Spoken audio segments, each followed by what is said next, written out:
Hello, welcome to The Rest is Politics with me, Alastair Campbell. And me, Rory Stewart. And Rory, before we get on with the podcast today, a little bit of news for our listeners about, and don't get too excited, people, it's not going to be any day soon, our next two live shows. Pens ready?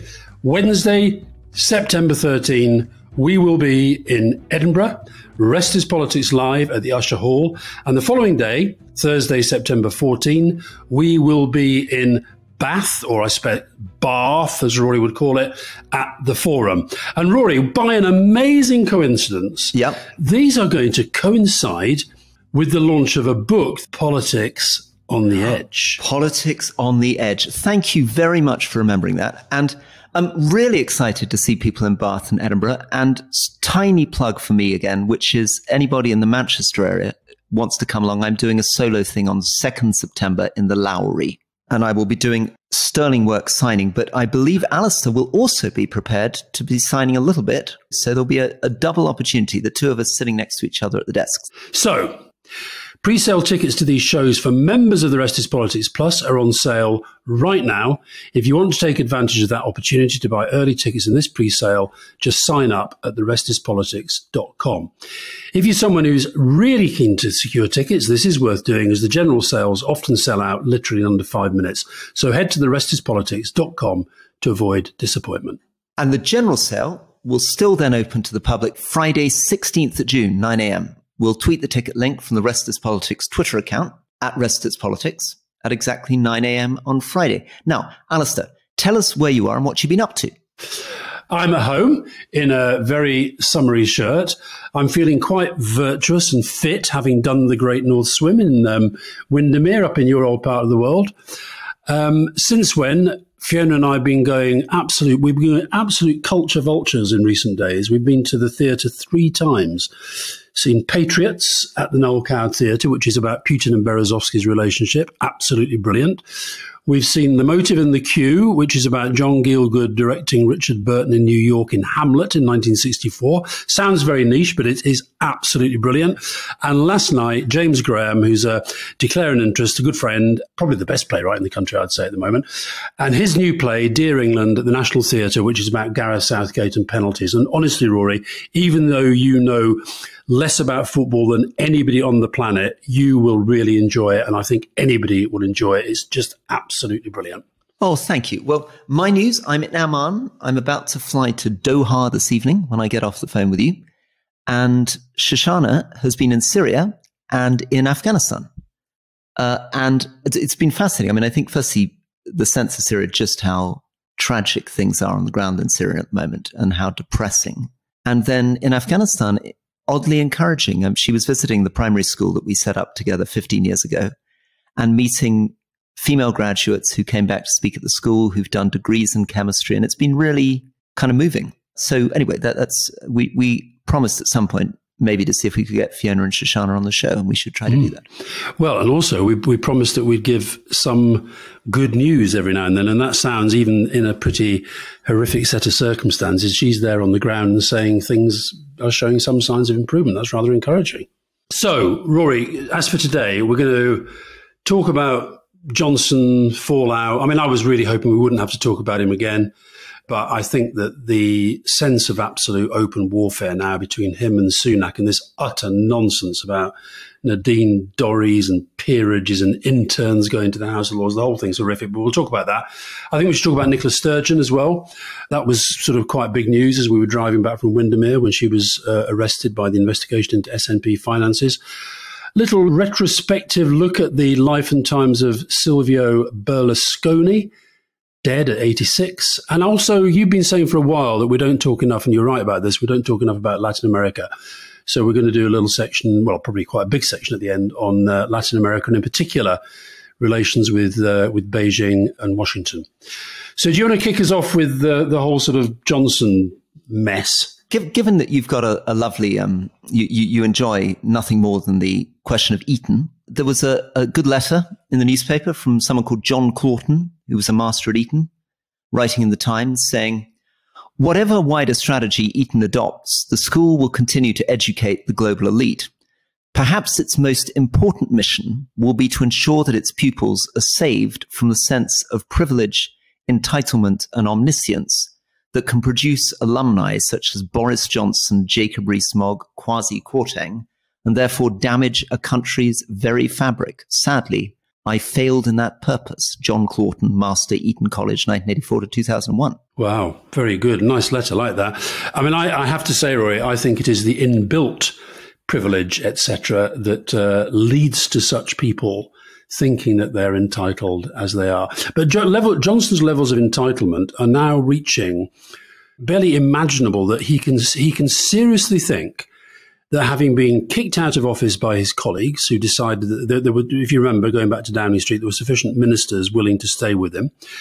And then a parliamentary committee of his peers deciding that after all, you know what, yes, he is a total liar and he did lie during COVID, that he somehow thinks that despite all that, one, he's done nothing wrong. Two, he's the victim rather than the cause and the villain of his in his own problems. And three, that he should be entitled, despite having been, by you and I agree on this, the worst prime minister in our history, he should be entitled to send even more people to the House of Lords than these 25-year-old interns and others who have gone off to the House of Lords. And Nadine Dorries, meanwhile, is touring the studios saying that there's been this terrible establishment plot against her. She, who has basically given up being an MP anyway, hasn't been to the Commons for God knows how long, barely speaks there, spends most of her time in her own TV studio. And meanwhile, Sunak is sort of pretending that he's standing on a point of principle because because some of them weren't allowed by the committee. But I go back to a basic point I've been making for some time. Every single one of these honours had to be signed off by Sunak. He could have said no to the lot of them. And in my view, he should have done. Yeah, I mean, you've said that from the beginning. I mean, he did more than you thought. I mean, he stopped some of them, which is why we have people like Nadine Dorries enraged, but definitely some. I mean, it's very odd what Boris Johnson and his attitude towards these honours. I mean, I've never seen a prime minister like it. There was a little bit of that going on with previous prime ministers. You know, Tony Blair felt he had to bring in 400 Lords in order to deal with the fact that the Conservatives had a majority in the House of Lords. David Cameron brought in about 400 too, didn't he? Hold on, Rory. Hold on. Point of information. Just for the record, Tony Blair, who was no fan of the honour system, didn't even have a resignation honours list. He just thought, I can't be bothered, and I don't blame him. Good on him. Anyway, there have been a lot of pretty peculiar people put in the House of Lords. There are also some very impressive people. I mean, I'm full of admiration for people like, I don't know, distinguished judges, scientists, the Astronomer Royal. And it's just a real pity that an institution which is the only bit of Parliament that actually does serious scrutiny work. I was talking to a civil servant again yesterday who was saying that in their experience of bringing through legislation, in this case it was on pensions, the House of Commons was a complete waste of time. They never bothered to look at any of the detail, never scrutinized anything. The only thing that really concerned them was the House of Lords, where there really were people who went through things forensically. And, you know, you will have friends in the House of Lords who you admire and who do a really hard job. But boy, oh boy, is Johnson, taking the piss. I mean, it's extraordinary. It began, you remember his first thing when he came in as Prime Minister was to put his brother in the House of Lords. But it's as though he's behaving like like a Berlusconi. Yeah, well, sort of weird medieval monarch, isn't it? Well, the thing about apparently, I mean, who knows what's true and what's not true, because the number 10 version of events does seem to change a little bit from time to time. Rishi Sunak said yesterday that he was asked by Boris Johnson to do something which he did not think was the right thing to do. And that, I think, was to overturn or to resist and go back to the House of Lords Appointments Commission and say, can you look at these again? But also it seems that Boris Johnson was absolutely furious because he had obviously told his father that he was going to give him a knighthood.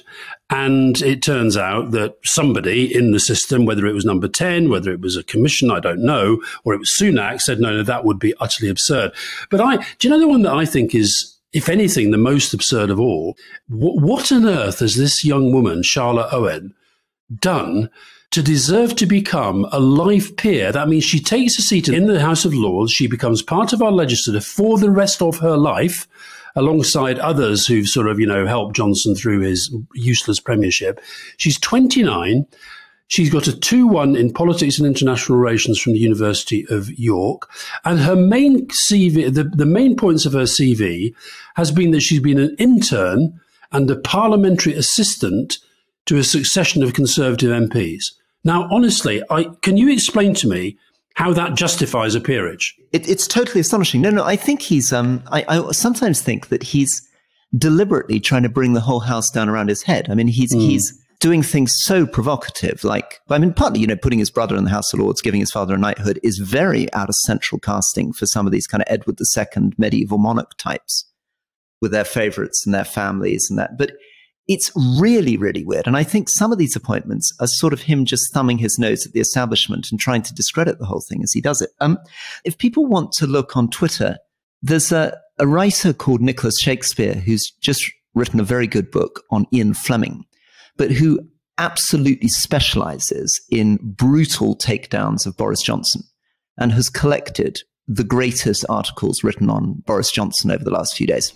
And he picks out Anthony Selden in the Times, who says his inner emptiness made it imperative to be the center of attention. Not a single person whom he encountered in his life has not been cheapened or damaged by their association with him. And then Matthew Said, I can't help thinking that the UK has in certain respects taken the qualities of the former PM. His deceptiveness entered the body politic like a poison. And finally, Max Hastings. He's perhaps the most selfish human being I've ever met, indifferent to the welfare of anyone save himself. It's striking that he has few, if any, personal friends. He demands loyalty, but is incapable of giving it to others. But you know what? You mentioned Anthony Selden there, of course, has written this book about Johnson. And Robert Saunders, who is on social media as @RedHistorian, I'm grateful to David Miliband for this because David sent this to me, he spotted it. Robert Saunders has written a very, very, very, very long thread on social media, which we'll put in the notes, pointing to very, very long list of statements made in the past in his writings by Anthony Selden, essentially saying what a marvellous chap Boris Johnson was as he rose through the ranks. So I do think that it's all very well. At least some of us have been consistent from the word go that this guy should never have been. Listen, there's another one in the House of Lords, Roy. I've just looked up Ross Kempsell, who is heading to the House of Lords. So this is his entire Wikipedia entry. It won't take me long to read it. Ross John Kempsell, born 1991 or 1992. My assessment is if the Wikipedia can't be bothered to say when exactly you were born, then you're really not up to much, is a British political advisor who was political director of the Conservative Party and director of the Conservative Research Department. He was given a life peerage in the Prime Minister's resignation honours. Kempsell was educated at Blar, where he wrote for the weekly student newspaper Varsity. He is a former journalist at the Guido Fawkes political website. In 2019, Kempsell interviewed Boris Johnson during his campaign for the leadership of the Conservative Party, in which Johnson declared that he liked to make models of buses to relax. He also worked as a journalist for Times Radio and was political editor for Talk Radio. That is it. That is his life on Wikipedia. And he has been sent to the House of Lords by Boris, presumably for services to interviews about how to make model buses to relax. Can I ask one question? So one of the things that you've been picking up in our podcast a lot is that Boris Johnson was very keen to put Paul Dacre, the editor of the Daily Mail, in. In fact, so much so that he put him in one honours list. It was rejected by the Appointments Commission. In March, he put him back on the honours list. Am I right in saying, though, that this is something that Rishi Sunak did ultimately manage to prevent, that Paul Dacre has not become a Lord? Well, Paul Dacre has not become a Lord, and that is great news for the world, because it's the one thing above all else that he wanted. And a man who's done as much damage to our public debate as Dacre shouldn't be given anything that he wants. But Rishi Sunak's line is that apparently there have been 8 people who've been rejected by the House of Lords Appointments Commission. Now, it is an absolute failure of modern journalism that we don't yet know the names of these 8, but I suspect over time we will hopefully find out who they are. I really do hope that Dacre is one of them. People saying it is. I'm assuming Nadine Dorries is another. I'm assuming Alok Sharma is another. I don't know whether that guy Adams, who's provoked this third by-election, Honestly, Rory, what does it say about our country that this is? I was flicking through my German news websites as I do every evening last night when I got back from the theatre, and there's this story there about this is the row between Sunak and Johnson about whether his dad should be called Sir Stanley. I mean, we're just a joke at the moment. I mean, it's beyond imagining. It's absolutely beyond imagining. In fact, so disturbing. Unfortunately, north of the border, we now have something else going on, which is really peculiar, which is Nicola Sturgeon was put in custody. I mean, the police actually took her into custody and then released her again. And that's an incredible thing. So just to quickly remind people of this story, this relates to a police investigation into £660,000 of donations that went to the SNP that seem in some way to, well, something's gone wrong with them. And we have to be a bit careful here on not getting ourselves sued or put in prison ourselves. But anyway, that's what the police are investigating. And amongst the people they've started investigating were Peter Murrell, who is Nicola Sturgeon's husband, who we talked about this too, in an incredible conflict of interest. He was the chief executive of the SNP at the same time as she was the first minister in Scotland. So he's been interviewed by the police. She's been interviewed by the police. There's been this stuff about some kind of mobile home that was bought, which was seized from his parents' house. Also, the party treasurer has also been interviewed by the police. All three have been interviewed and released without charge. Now, at the risk of my Scottish Labour friends shouting at me as they have in the past for being far too nice to Nicola Sturgeon, I think we should make clear she was released without charge. No charges have been brought forward, and Police Scotland have been very, very clear that all of us, and that includes us, Rory, should be very, very careful about how we discuss what is clearly a live investigation. Very good. I was talking to you get some amazing people in the swimming pool that I go to, but one of them was a judge, and I was sort of asking about this thing. I said, why couldn't this have been done? Why do these things have to be done with this sort of process of arrest and taken to the station and so forth? And he was saying it's partly to do with taping. They have the equipment there to tape everything. But it's also that they want to give people, the police in this sort of investigation want to give people a real sense of the seriousness of it. But I think it's a pretty astonishing turn of events. One of the big things happening in the SNP is there are huge calls, including from one of the last leadership candidates, to have her suspended. Partly because Nicola Sturgeon was actually famous for frequently suspending or removing the whip from any other SNP politician who faced police investigations. And there's a great list of them on the BBC.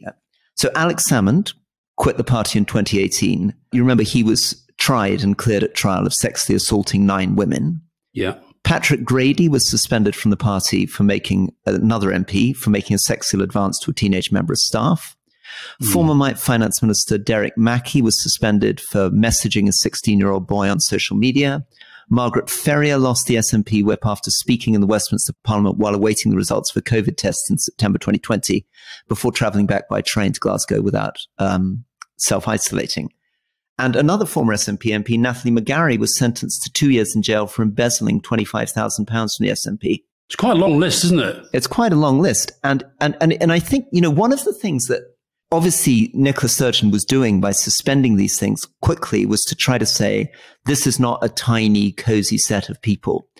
But it's striking that Hamza Yusuf hasn't done what I guess you would advise him to do, which was suspend her straight away until the results became clear. Or is that not your advice? What do you think he should do? I was aware of some of those cases that you mentioned. I wasn't aware of them all. It does suggest that was the approach. Hamza Yusuf is obviously taking a very different precedent, because he said in an interview on the back of this, when he was under, as you say, under pressure from a lot of people to suspend Nicola Sturgeon, he said, I'm not suspending Nicola's membership. I'm treating her in the same way that I've treated, for example, Colin Beattie. Now, Colin Beattie is the aforementioned former SNP treasurer who has already been arrested and released without charge. So he's decided that is the precedent he wants. He says, those that have been released without charge, I see no reason to suspend their membership. So that says that he's decided he will suspend them from the party if and when this escalates further. But look, I do feel a bit sorry for him, to be honest. I mean, what a total mess he has now inherited. And every time he tries to get onto the front foot and speak about something else, there's something else is popping up to kind of knock him down. So my friend Angus MacNeil, who's from the Highland and Islands, who I used to go canoeing with on the Thames. He was one of my friends. He's a Gaelic speaker, isn't he? He's a Gaelic speaker, and he was a friend of mine in Parliament. So he's been out saying this soap opera has gone far enough. Nicola Sturgeon suspended others from the SNP for an awful lot less. So I guess Angus MacNeil would be appealing to you as a former expert on communications, saying that he thinks the longer she remains, the more the soap opera continues, and he thinks it's necessary to move fast to cauterize this by suspending her. The only thing I'd say to that is that I think that when you're talking about a former First Minister and you're talking about somebody as well known as Nicola Sturgeon, I think it moves to a completely different level when it involves Police Scotland making these inquiries. So I think, look, what happens now is what's important in terms of that police investigation, rather than some sort of short-term tactical thing that Humza Yousaf tries to do.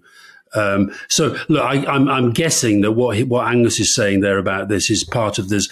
What I think has become clear since Nicola Sturgeon left is that the divisions within the SNP, both personality and policy and political, are much deeper than maybe you and I, looking in from the outside, were aware, because the sense we got the whole time was that Nicola Sturgeon had a really tight grip of the whole party, pretty much. Yeah, it's amazing. I've been reading David Torrance's biography of Nicola Sturgeon. He also wrote a biography of Alex Salmond, and it's very striking. He wrote it just after the Brexit referendum, when she was absolutely at her peak, because after the referendum, she came out very, very clearly. She was celebrated internationally for being the one leader with a very clear view in Britain about how to respond to the referendum.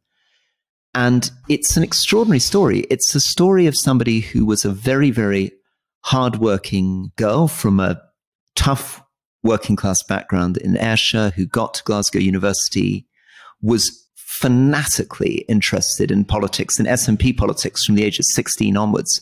She'd spent her holidays at SNP youth camps.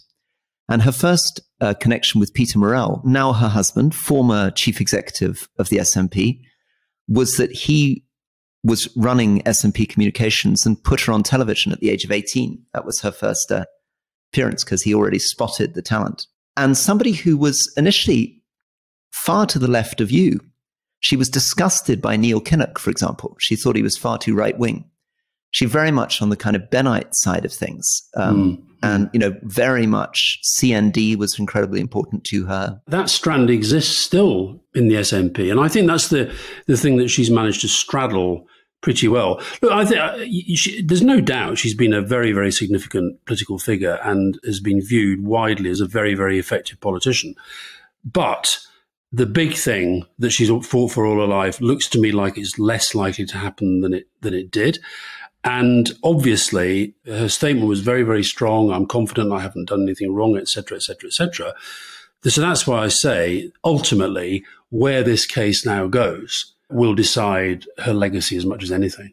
Well, as we move to the break, we're about to move on to another major political figure who had a lot to do with the police and courts, Silvio Berlusconi, who claimed to have appeared in over 30 court cases and appeared in the witness stands, he claimed, 2,000 times. But his relationship with the truth was always a bit peculiar, and we'll return to that after the break.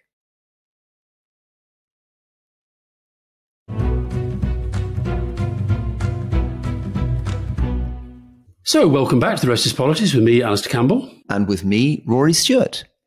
And Alastair, one of the things that we wanted to just touch on is we did this interview with Kate Raworth, who's an economist who developed this idea of donut economics, which people can listen to on The Rest is Politics Leading. Kate Raworth, what did you think of that interview? Well, it seems to have gone down very, very well. Lots of love for her on Twitter.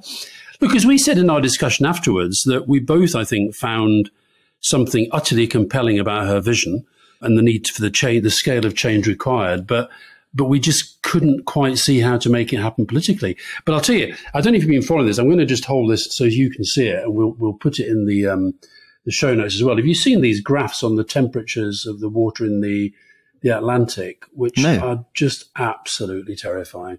So essentially, it's a graph that shows that water temperatures are rising way higher than they should be. And she was talking about, the dangers of actually reaching sort of tipping point. You look at stuff like this and it's just terrifying. And I'll tell you the other thing I think is interesting. I do think it's important that at some point, those people like her who are utterly, not single issue because it's everything, but, absolutely fixated, fanatical, and I use these words in a positive way, campaigning on something as important as that, but understanding that you have to at some stage engage properly with the political process. And I guess that's where you and I can maybe, I don't know, help do more. I don't know. By demonstrating the world-weary cynicism of the political process. I know. And you getting on another bloody aeroplane today as well. That's it, exactly. That's it. Quite right. Now, we are now going to move on to the amazing story of Silvio Berlusconi, who you met, right? I met many times. Yeah, absolutely. I want to really hear about that, but I'm just for the sake of listeners, just to remind them a little bit about Berlusconi. Berlusconi, born in 1936, so he was born in Mussolini's Italy. He started life as a law student. He was a very, very keen singer. Famously, he was a crooner on cruise ships.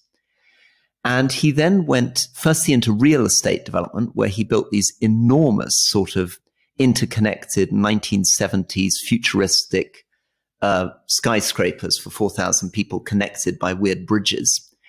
Then set up a television company initially serving his skyscrapers, and exploited the fact that Italy was a pretty conservative lockdown place in the 1970s and early 1980s, and their equivalent to the BBC was a very, very prim Catholic broadcaster.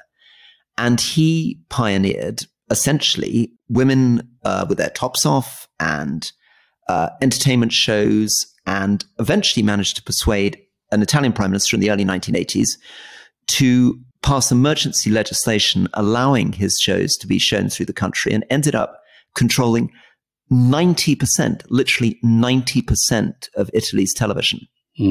And he used this position to go on to, I bet you'll tell us a bit about this too, he owned AC Milan. He wrote the theme tune for AC Milan, thus getting into his sort of musical theme. He co-wrote it. He co-wrote it with a proper writer. And then in 1994, he decided to go into politics. And using his incredible television platform, he got 50 of the advertising executives on his company to also stand with him, used his coverage of 90% of Italian TV to get himself and then eventually his 50 advertising executives elected, became PM in 94, served 94 to 95, Prime Minister again 2001 to 2006, which was very important because he came in behind George Bush in the Iraq War. And then again, 2008 to 2011. And the reason we're just talking about him is he's just died. But over to you, who has some personal experience of the man. Well, he is a truly extraordinary figure of our times. And I was doing an interview with CNN yesterday about my book as it happened. But because of Trump in the indictment and Johnson going through his troubles, they wanted to talk about the whole sort of populism thing. And the researcher had done his work because they flashed up a quote from the book as follows: "When it comes to the use of post-truth strategies in Western democracies, perhaps the first big mover was the media magnate Silvio Berlusconi.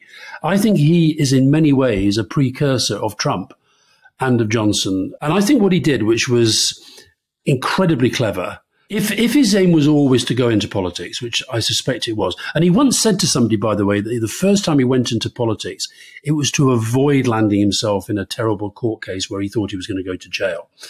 So he basically understood, as many politicians have, that getting good media on your side is very, very helpful in politics. But he did it completely differently. He created this media landscape, as you say, with 90% control. and then went into politics. And that 90%, you're talking almost kind of authoritarian levels of media control. And the other thing he became the showman. He was he was a crooner. I actually think he's one of those guys who was much better looking before he had all the plastic surgery. I think he was actually a very good looking young man. Apparently he was quite a good singer. I did hear him sing once, but only in a kind of, he was messing around sort of way. But he then became this great showman. The football was a part of that. Italy's a pretty football crazy country. AC Milan, he owned AC Milan from 1986 to 2017. They had a lot of success during that period. So that made him popular. The TV stuff made him popular. And this kind of populist, blokey, the whole bunga parties thing. I mean, let me just quickly interrupt, tell people what the bunga parties are. I thought you'd be interested in bungas. So bunga parties were his names for these parties where he had an enormous number of young women gathered at a villa. And it came to public attention because one of these women was arrested by the police, and he managed to get her off by telephoning the Italian police and telling them that she was the niece of, I think, the president of Morocco or something, and that it was incredibly embarrassing, created a diplomatic incident, and she was then released. She subsequently claimed that he never slept with her and that it was all very innocent, and he was just a lonely old man who liked having 17-year-old girls performing in parties. Well, one of his wives did make a very voluble complaint about his seeming predilection for very young women, which seems to have lasted his entire life. Part of his whole identity, wasn't it? I mean, he was totally, I suppose, a bit like a lot of populist leaders. I mean, it's part of, I guess, what initially appealed to people about Boris Johnson, which is his kind of off-color humor, that he would make these kind of bar jokes all the time. I mean, some of them were completely extraordinary. Some of them, more straightforward. He would say, come and invest in Italy because we have the most beautiful secretaries in the world. But then he would compare, a German member of the European Parliament. He would say, oh, she looks like the kind of person who'd work in a Nazi concentration camp. I must say, right, I'll tell you my favorite Berlusconi story. So NATO summit, Berlusconi because remember, he was prime minister, I think, in total for 9 years. He was prime minister through 4 different governments of varying length. But at one point, Italy took on the rotating presidency of NATO. He hadn't been prime minister that long. And he made this sort of amazing speech about NATO and the power of NATO and the transatlantic alliance and the relationship with America. And it was very, very, very pro-American, very pro-NATO. And as you said earlier, he was, he supported George Bush on the Iraq War, and he was a very Atlanticist when it came to security. Jacques Chirac was sitting there getting grumpier and grumpier and grumpier as Berlusconi became more and more sort of florid in his pro-NATO statements. And so Chirac very loudly a demandé la parole, demanded to be the next speaker. And of course, he was quite a senior dude, so presses his microphone and the lights on, and there's Chirac speaking. Chirac then starts to give Berlusconi a rather gentle at first, but then getting less gentle taste of his opinion as to why, Europe is where his heart should be, and all this stuff about, NATO, let's not lose sight of Europe, and da-da-da-da-da-da-da. At which point, Silvio Berlusconi sort of clicks his fingers, and this is the bit I'm not sure. I think I have to describe it in this way because it is relevant to the story. A truly stunning young woman who was clearly one of Italy's most renowned models, suddenly walked into the room, walked round the room, and I have to say, I think virtually every single person in that room, male or female, was looking at this incredibly beautiful woman walking into the room. And she went over to Berlusconi, and she whispered into his ear, and he turned to her and whispered into his ear. And then she went out of the room, and she came back while Chirac was still speaking away with fewer and fewer people listening. She came back with a tray of watches. These watches which were then sort of being offered to the various leaders around the table. So all guaranteed to make sure that as Chirac was making his serious speech, nobody was paying any attention at all because they were all looking at the woman or the watch. They were looking first of all at the woman, and then they were looking at the watch, and then they were trying on the watches. So yeah, he was. But I'll tell you what, the one thing I would say, where I think we can maybe laugh about that kind of thing. But he was also a precursor to Trump and Johnson and Putin, if you like, in the constant undermining of the rule of law. I mean, the whole thing about he used politics to change laws to help him get out of legal situations that he was in. And he totally, and of course, used politics completely to, for conflict of interest reasons, for his own media and property empires. Absolutely. No, I mean, he was a very, very strange, disturbing figure. And I think he, you know, at some points he'd paid tribute to Mussolini. He clearly had, like Trump, an incredible chip on his shoulder about what he perceived as the establishment. So even though, like Trump, he's a billionaire, both of them kind of property billionaires, but both of them felt the establishment never took them seriously. He was always known as Cavalieri. He'd got this sort of dodgy knighthood, which he'd eventually given up. But I think a lot of his life was about feeling, weirdly, that he was the kind of underdog fighting against the kind of sneering. And someone like Chirac will have really, I guess, wound him up, because he would have represented the kind of great auteur of the sort of French intellectual talking down at him. Yeah, he's I hadn't really thought of it from that perspective, because he always emanated a sense of incredible self-confidence, and he had a real kind of look at me feel to him.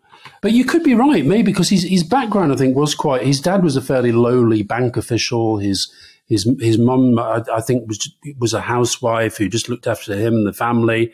If you sort of look up Berlusconi, I guess this is inevitable given the role of organised crime in Italian history.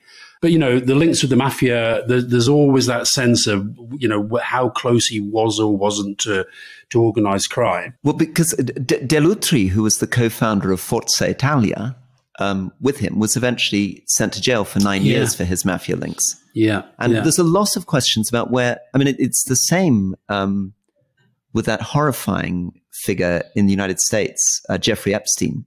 With both of them, there are huge questions about where they got their first money from. People can sort of understand the logic of how he managed to use the money he made from his 4,000 apartment blocks into building a media empire. What's much less clear is where on earth he got the money from to start. Well, apparently it's reckoned that, I mean, the various assessments you see is that he's worth somewhere between $6 and $8 billion. So he's got, I think he's got 5 children between 2 different women.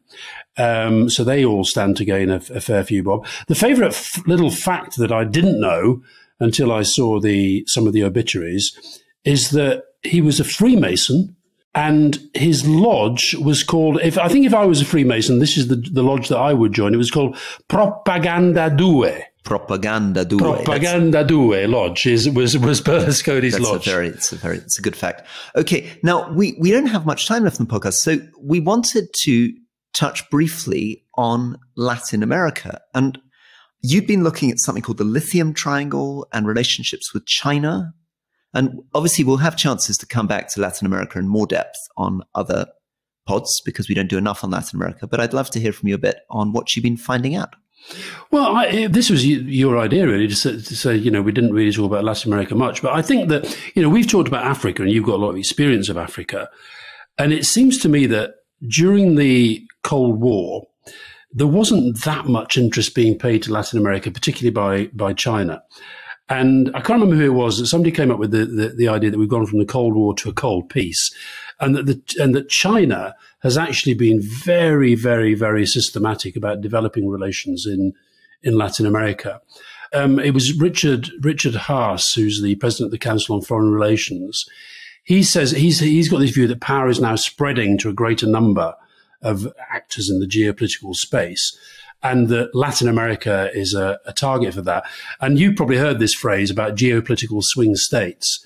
You know, we all know what a swing state is in the American electoral context, but there are now geopolitical swing states who basically they're not necessarily pro this side or pro that side. They're making calculations according to their own, sometimes commercial, sometimes strategic interests. And, you know, the lithium triangle is essentially, lithium is such an important commodity for batteries, for cars, for transferring to renewables and so forth.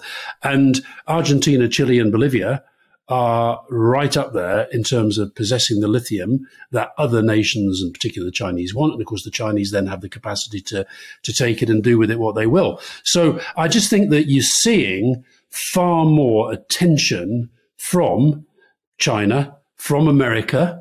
Interestingly, how, America is starting to look slightly different to Venezuela in recent months. And so I think there's a lot going on there. Yeah. I mean, one of the things that we've talked about in the podcast, and looking at the kind of big six, so Peru, Chile, Argentina, Brazil, Mexico, Colombia, you can see that there's a kind of, obviously there's a pattern that many, many countries around the world have followed, but is maybe more dramatic in Latin America than elsewhere, which broadly speaking feels like a Cold War history, often military governments. And then as they move from the late 80s into the early 90s, the emergence of these kinds of technocratic Washington consensus new presidents. So in Brazil, Cardoso, who's an intellectual. In Argentina, Menem. In Chile, Largo. In Peru, Fujimori. In Colombia, maybe Uribe. In Mexico, Zedillo. And there's this credible boom, largely driven by commodities, which means that they're not hit as hard by the 2008 financial crisis as Europe or the United States are. But what hits them is the commodity crash in about 2014. And it's from then onwards that you see these populist governments emerging. I mean, dramatically, as we've talked about, on the right, Bolsonaro in Brazil. But we've also talked about the left-wing populists who've emerged. So Boric, for example, Gustavo Petro, Obrador, Pedro Castillo. And I think, maybe this is where your friend who brought us the 3 Ps of populism. Yeah, populism, post-truth, polarization. His book really begins in Latin America, doesn't it? And sees that this phenomenon as being something that Latin America explores first. Yeah. There's another book I'd mentioned in which he does feature, and it's a very staid title, but it's worth looking at. It's called China and Latin America, Development Agency and Geopolitics. And it's written by Christopher Alden and a guy called Alvaro Mendez.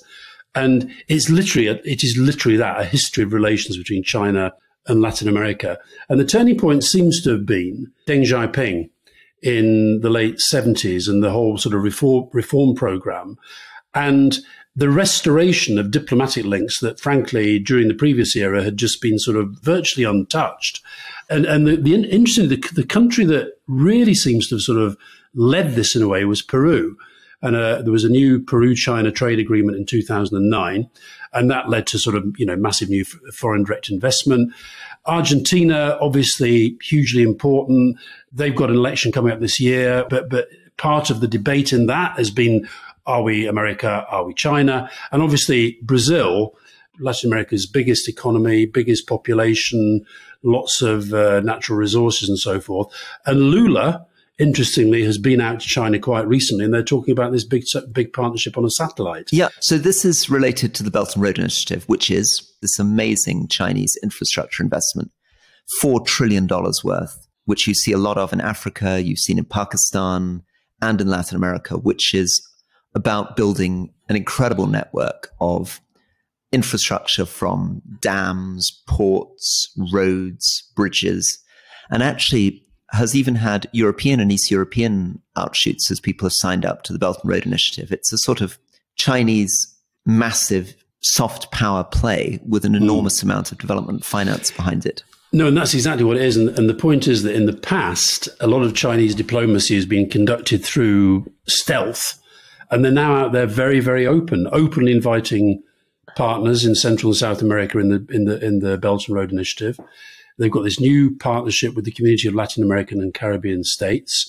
And China's now become South America's first trading partner, largest source of financing in space, infrastructure, energy, 2,700 major China-funded companies operating around the place. And the other thing that's interesting that comes out in this, in the book that I mentioned, China and Latin America, is that that experience of African countries of, in a sense, being drawn into development traps linked to growing external debt, there is obviously the worry that is going to be replicated across Latin America.